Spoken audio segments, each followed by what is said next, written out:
Before this traffic stop is over, emotions spiral, accusations fly, field sobriety tests become a battle of wills, and a routine speeding stop turns into a tense confrontation. Watch closely, because this encounter isn't just about speed, it's about communication, decision-making, and how quickly a roadside investigation can escalate when both sides become frustrated. As the officer begins asking basic questions, pay attention to the driver's responses, her demeanor, and the officer's observations. Every detail matters, and later you'll see why those first few minutes become so important. Do you think this stop starts off professionally, or can you already spot warning signs that things are about to get out of control? Have we had anything to drink today? No. No. Our ex just left us. He's actually like en route. Huh? Our ex-boyfriend. Okay. Your ex? Kind of. So how much have we had to drink today? Nothing. Nothing. So why are we speeding? I'm doing 45, and you're coming up on me like I'm standing still in a 35-mile-an-hour zone. You have your ID on you? Of course I do. Do you want my passport, or which one do you want? No attitude. No, I'm being honest. You want to call Katie? You want me to call Kevin? Or Tammy? 4113. No, excuse me. Pardon me. I'm calling Diane Quinn. Actually, I don't care who you're calling. Come on.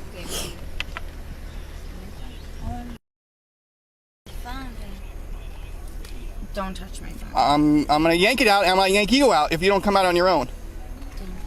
Just don't give me touch my shit. Let's go. Record him. Record him. I got it. This side. She's refusing to come out. I'm not refusing anything. Give me the cigarette. No, I want to smoke a cigarette. I'm fine. I'm actually. All right, put the cigarette down. Can I please? No, put the cigarette down. Please. Come on. Come on. Please. Man, we need to listen to him. Let's go. Please.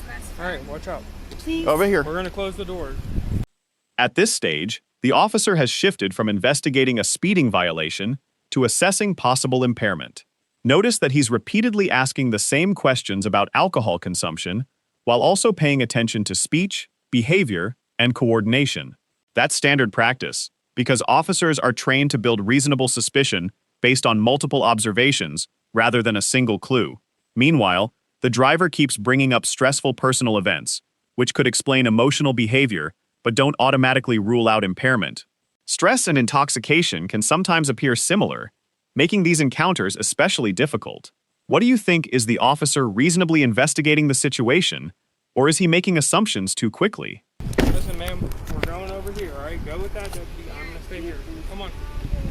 Let's go. Come on.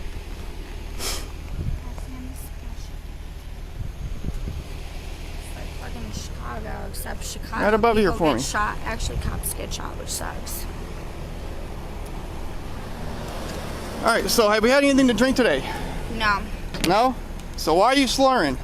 Why am I slurring? Because my boyfriend actually jumped out of the car about 20 miles back. So if I'm a little bit upset, and I'm also in school for nursing, 4113 switching to. homeschooling a child at the time, and my ex took 3 of my kids to Chicago. 4113 Florida deal. Good for you. Go ahead, you can actually verify all of that. You want help? No, I'm aware. No, you're good. Passport, Illinois. Ford card's actually in my condo. Boyfriend never jumped out of the car. We might have been golden. All right, do me a favor, take your hat off for me.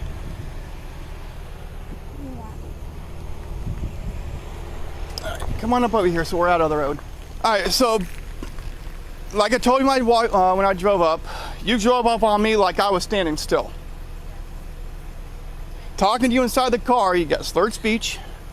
I don't have slurred speech. You have to understand everything that I've been through, and 3 of my kids are in Chicago because my ex took them, and we have therapy. We actually have therapists. Okay, well I'm not here for that. But you know what? Have we had anything to drink? No worries. That's not your fucking problem. Nope, it's not. Get it. So do me a favor, go ahead and put your hands at your sides.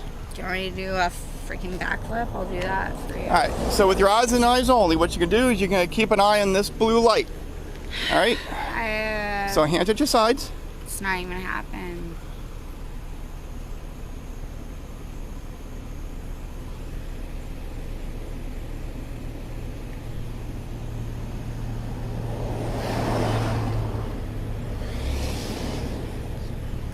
So how much have we had to drink tonight?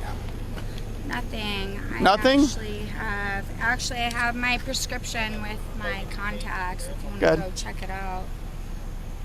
Because that's actually a written doctor's note. So if you want to sit there, we can play that game. All right, so where are we coming from?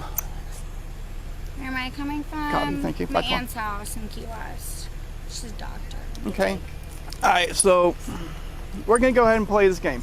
All right, so based on your driving pattern, well, not really, I didn't really have a driving It's pattern, not but even just that. You have that's to based on your, understand okay, my well, good. boyfriend I don't jumps care out of about the your car. boyfriend right now. It doesn't Based on matter your because you're not slurred listening speech, to I'm anything. thinking You you're think under I'm the fighting with you. I influence don't of wanna fight alcohol. with you. Good. I think you're under the drank. influence of alcohol. Do you? This is one of the most important moments in the encounter.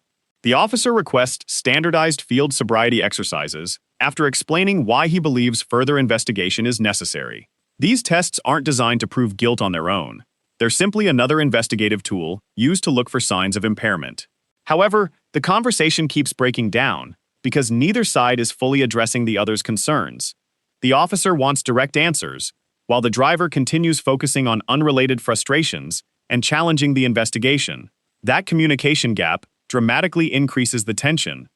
If you were standing here, would you choose to complete the tests immediately or decline them and let the investigation continue another way? You want to participate in field sobriety exercises?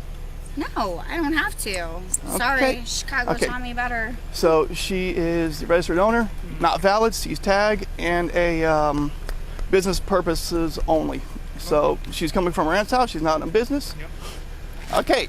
Can you just No, I please- cannot. This is you wanted to play this game, so let's play. How much Not have we had to drink playing. tonight? Nothing. Oh. Do you want to take care of people that are robbing people? Pair of shooting up people that are driving houses, drunk on my roads. Shooting up houses out here, robbing people. You want to take care of those people? I'm taking care of people that are driving crazy You're right now. You're fucking making up your own story at this point. Okay. So do you want to Yeah, I'm on participate body in cam, field so sobriety thank exercises? God. I asked you for a lighter. I would have cooperated with you. You have no idea what the hell. We Okay, just I'm been not through. here for what's going on. In the to past you. 25 minutes, you want to sit there and say I've been drinking? I will sit there and do handstands. I don't care about your in handstands. front Do of you want to do? Do you want to do field sobriety exercises? Yes I or no? could do a false sobriety that you can't even fucking pass. Okay, so do you want to do field sobriety exercises? Yes or no? What do you want me to do? It's a yes or no answer. What do you want me to do? Yes or no answer. Answer my question. No, you answer mine. That's not how this game works. No, sir, that's not how it works. Yes, that is exactly how this works. It's a yes or no answer. Do you wish to participate in field sobriety exercises? I want to call my grandpa. So, yes or no? Yes or no? Do you want me to do back then? I'm sorry, if someone's drunk, can they do that? Probably not, right? So, yes or Call no? my grandpa right now, So, yes or no? please. Thank you. Yes or no? No, don't worry, someone's about to show up. All right, Aaron. So, just based off your coming up on me, you know, like I was standing still, your slurred speech, I believe you're under the influence of alcohol. Not even slurred speech. Okay. There's a lot of other shit going Really? on. Your ex three was of- an axe. Like 3 of my kids are in Chicago. All right. So just like we did before, what you can do is you can stand with your feet together, your hands at your sides. All right. So with your right index finger, it's going to be this finger right here. You're going to touch the top of this light. Touch the top of the light. All right. Put your hand back down. Okay. The feet together, your hands at your sides. You're going to follow this light that you just touched with your index finger. And without moving your head. Do you understand?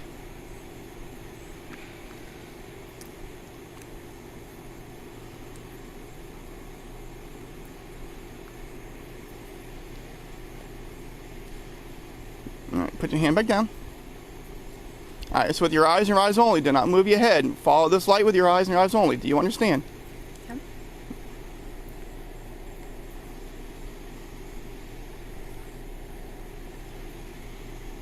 Keep your head still.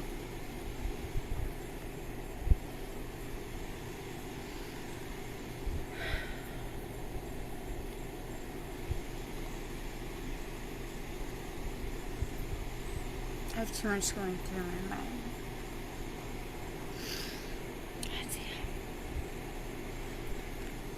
Hands at your feet together and hands at your sides. Yeah, you're gonna stop it. You need to do a backflip because I can do that. What do you want? Stand right there, just like I told you. With the left foot on the line, your right foot in front. Yeah, but you know what? Your tests don't even measure. Okay, so do not start until I tell you. Do you understand?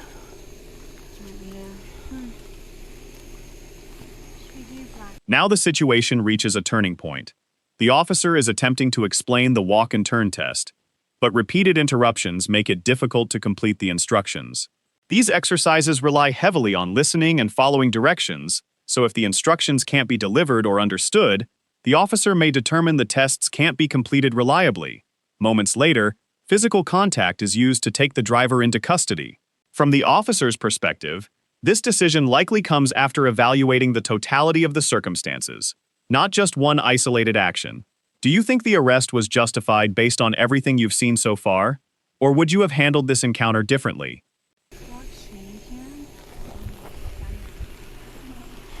All right. Are you ready for me to begin?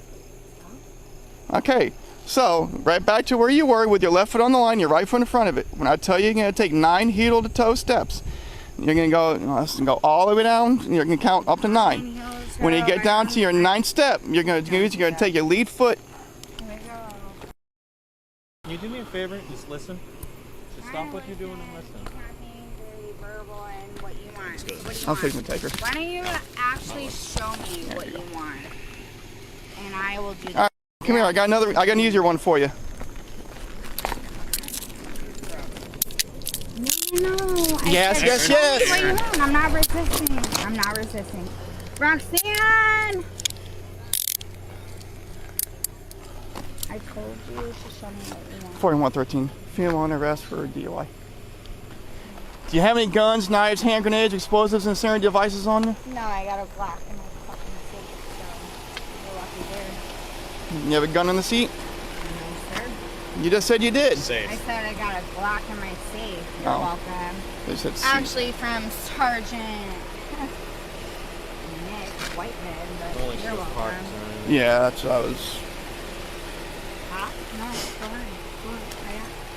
Do you have any drugs on you? Nope. All right, so this is what I'm going to tell you. If you have any drugs or any illegal substances on you, but when we get to where we're going, if you have anything, it's going to be an introduction of contraband. Do you understand? Honestly, I'm leaving this house. Looking back at the entire incident, this case highlights how quickly a routine traffic stop can escalate when emotions, communication breakdowns, and investigative decisions collide. The officer relied on driving behavior, speech, and roadside observations to investigate possible impairment, while the driver consistently argued that personal stress, not alcohol, explained her behavior. Whether you agree with every decision or not, encounters like this remind us how important clear communication, professionalism, and cooperation can be during roadside investigations. These situations are rarely as simple as they first appear, and every action can influence what happens next. What do you think was the biggest turning point in this encounter? Let us know your thoughts in the comments. If you found this breakdown as intense as we did, hit that like button, share this video with others, and don't forget to subscribe for more real-life body cam breakdowns.